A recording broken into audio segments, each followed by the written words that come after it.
हे ईश्वर, भारत सदा अखंड रहे। अब मैं अपने जांबाज प्रतियोगियों को यह कहना चाहता हूं कि प्रतिभा किसी की मोहताज नहीं होती। नव नवोन्मेष शालिनी प्रज्ञा का नाम ही प्रतिभा है। इसमें बड़े वंश और छोटे वंश की बात नहीं होती है।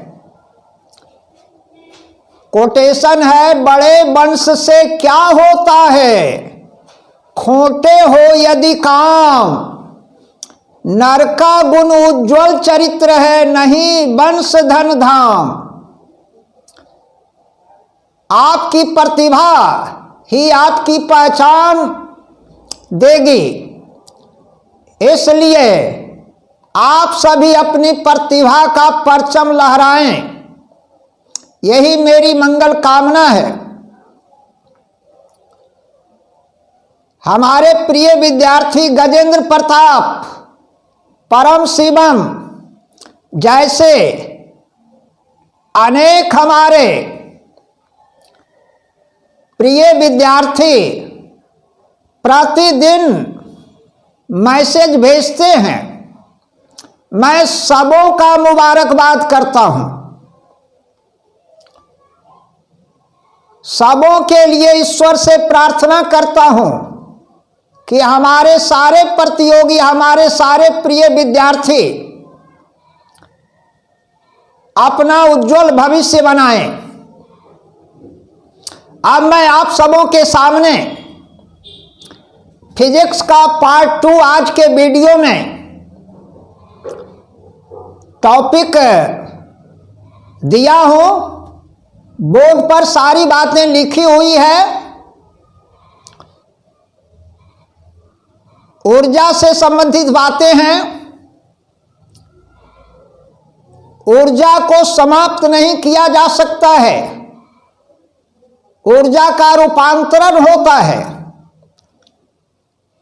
उसको नष्ट नहीं किया जा सकता है, एक से दूसरे में उसका परिवर्तन होगा। इसीलिए ऊर्जा संरक्षण का सिद्धांत इस बात को स्पष्ट करता है। आप सबों का ध्यान हम बोर्ड पर आकृष्ट करा रहे हैं। पॉइंट वाइज जो लिखा हुआ है उसका हम विश्लेषण कर रहे हैं। आप सभी ध्यानपूर्वक इसको देखेंगे, समझेंगे, अमल करेंगे। ऊर्जा संरक्षण नियम यह बताता है कि ऊर्जा न तो उत्पन्न की जा सकती है और न ही नष्ट की जा सकती है। ऊर्जा न तो उत्पन्न होगी, न तो नष्ट की जा सकती है, बल्कि एक से दूसरे में उसका रूपांतरण होगा। दूसरा पॉइंट है, ऊर्जा केवल एक रूप से दूसरे रूप में परिवर्तित की जा सकती है। तीसरा पॉइंट है, संसार की संपूर्ण ऊर्जा का परिमाण स्थिर रहता है, वह एक नियत रूप में वह स्थापित है। चौथा पॉइंट है, कार्य करने की क्षमता जो किसी वस्तु में होती है, वह क्षमता उस वस्तु की ऊर्जा कहलाती है, एनर्जी कहलाती है। और ये पहले से भी आप सभी जान रहे होंगे, ऊर्जा एक अदिश राशि है, पहले भी हम ठीक में दिए हैं। और ऊर्जा का यह SI मात्रक जूल होता है।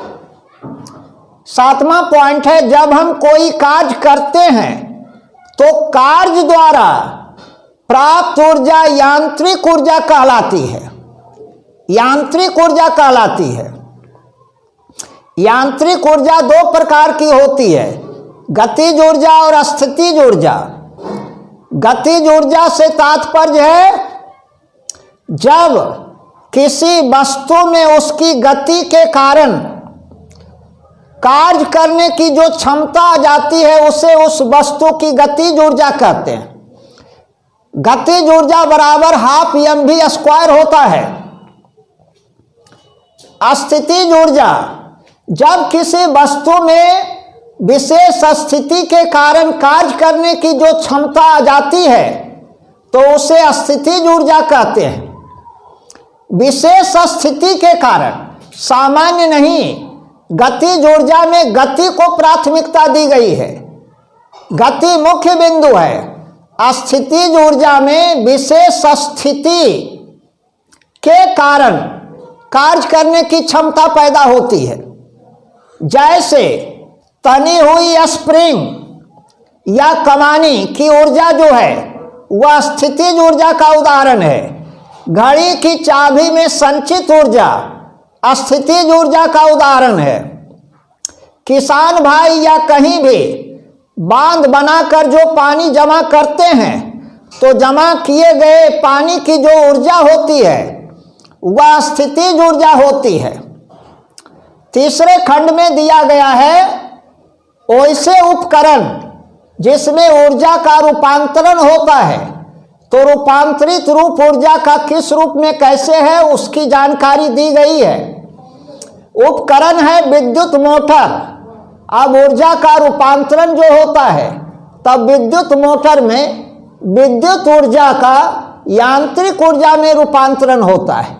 विद्युत बल्ब में विद्युत ऊर्जा को प्रकाश एवं ऊष्मा ऊर्जा में परिवर्तित किया जाता है, परिवर्तन होता है। उसी तरह विद्युत सेल में रासायनिक ऊर्जा को विद्युत ऊर्जा में परिवर्तित किया जाता है। मोमबत्ती में रासायनिक ऊर्जा को प्रकाश एवं ऊष्मा ऊर्जा में परिवर्तन होता है, रूपांतरण होता है। सितार में यांत्रिक ऊर्जा को ध्वनि ऊर्जा में परिवर्तित किया जाता है। डायनेमो में यांत्रिक ऊर्जा को विद्युत ऊर्जा में परिवर्तित किया जाता है। ट्यूबलाइट में विद्युत ऊर्जा को प्रकाश ऊर्जा में रूपांतरित किया जाता है या रूपांतरण होता है। लाउड स्पीकर में विद्युत ऊर्जा को ध्वनि ऊर्जा में रूपांतरित किया जाता है। माइक्रोफोन में ध्वनि ऊर्जा को विद्युत ऊर्जा में रूपांतरित किया जाता है या उसका रूपांतरण होता है। सोलर सेल में सौर ऊर्जा को विद्युत ऊर्जा में परिवर्तित किया जाता है या उसका रूपांतरण होता है। तो परीक्षा के दृष्टिकोण से गतिज ऊर्जा बराबर हाफ mv²। उसके बाद तनी हुई स्प्रिंग या कमानी, घड़ी की चाबी में संचित ऊर्जा, बांध बनाकर जमा किए गए पानी की ऊर्जा, और बाकी ये सारे उपकरण प्रायः परीक्षा में इस उपकरण से क्वेश्चन पूछता है। इसलिए इस उपकरण से संबंधित जो भी बातें हैं, किस ऊर्जा में परिवर्तन होता है, इसको अच्छी तरह से तैयार करेंगे। विभिन्न परीक्षाओं में इस खंड से प्रश्न पूछे जा चुके हैं, आगामी परीक्षा में भी संभावित है। इसलिए बहुत ही महत्वपूर्ण ये संदर्भ है, इसलिए इसको नज़रअंदाज नहीं किया जा सकता है। तो आप सभी इसको ध्यानपूर्वक देखेंगे। कोई भी मैटर है, जब तक उसको अच्छी तरह से तैयार नहीं करेंगे और उसका बार बार रिवीजन नहीं करेंगे, उसकी पकड़ नहीं बनेगी। पकड़ बनाने के लिए मैटर को बार बार देखना होगा, रिवीजन करना होगा। जैसे अपने चेहरा को प्रतिदिन 2-3 बार देखते हैं आप सभी, उसी तरह से यदि ऐनक के समान अपने मैटर को, टॉपिक को बना लेंगे, बार बार देखेंगे, तो उसकी अच्छी पकड़ होगी और परीक्षा में आप अधिक से अधिक उत्तर देकर आएंगे और फाइनल रिजल्ट बनेगा। तो इसलिए रिवीजन किसी भी मैटर का बार बार होना चाहिए। आप लोग रिवीजन नहीं कर पाते हैं, पढ़ लेते हैं लेकिन रिवीजन नहीं करते हैं। रिवीजन पहले भी विगत वीडियो में मेरे द्वारा ये बातें कही गई है कि रिवीजन नहीं तो रिजल्ट नहीं। रिवीजन किसी भी फाइनल रिजल्ट का वह रामबाण है। इसलिए किसी भी पढ़े हुए मैटर को रूटीन के अनुसार रिवीजन होना अनिवार्य है। तो आज हम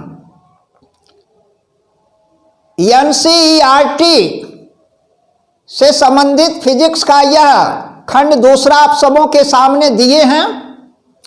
हम वैसे ही खंड देते हैं जो परीक्षा के दृष्टिकोण से महत्वपूर्ण हो, जो आप लोगों के लिए फायदेमंद और उपयोगी हो। फिर हम सभी अगले वीडियो में मुलाकात करेंगे।